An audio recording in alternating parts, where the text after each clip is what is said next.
Hi buddies, ఎలా ఉన్నారు? ఈరోజు ఇంకొక మోరల్ స్టోరీతో మీ ముందుకు వచ్చేసాను.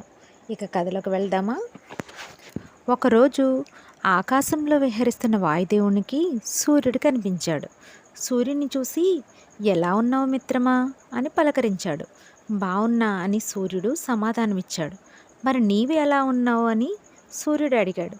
దానికి వాయుదేవుడు, నేనెలా ఉండడం ఏంటి? అసలు నా అంత బలవంతుడు ఎవరైనా ఉన్నారా? నేను నా ప్రచండమైన గాలులతో ప్రపంచాన్నే కదిలించగలను అని అన్నాడు. దానికి సూర్యుడు చిన్నగా నవ్వాడు. దాంతో వాయుదేవునికి కోపం వచ్చింది. ఆ కోపంతో సూర్యుడిని, ఏంటి నవ్వుతున్నావు? నాకు అంతటి బలం లేదనుకుంటున్నావా? నవ్వుతున్నావు అని అడిగాడు. అప్పుడు సూర్యుడు, అదేమీ లేదు మిత్రమా అని అన్నాడు. అయినా వాయుదేవునికి కోపం తగ్గలేదు. ఇప్పుడు నా బలం నిరూపించుకోవాల్సింది, చెప్పు ఏం చేయాలో అంటాడు.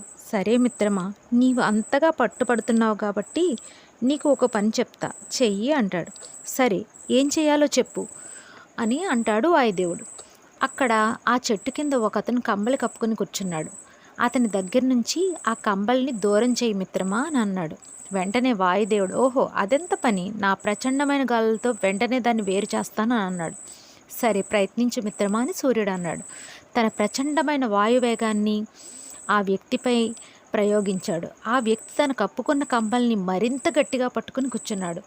ఎంతసేపు గాలి గట్టిగా వీచే కొద్దీ కంబల్ని మరి కాస్త గట్టిగా పట్టుకుంటున్నాడు. అంతేగాని ఆ కంబల్ని వదలట్లేదు.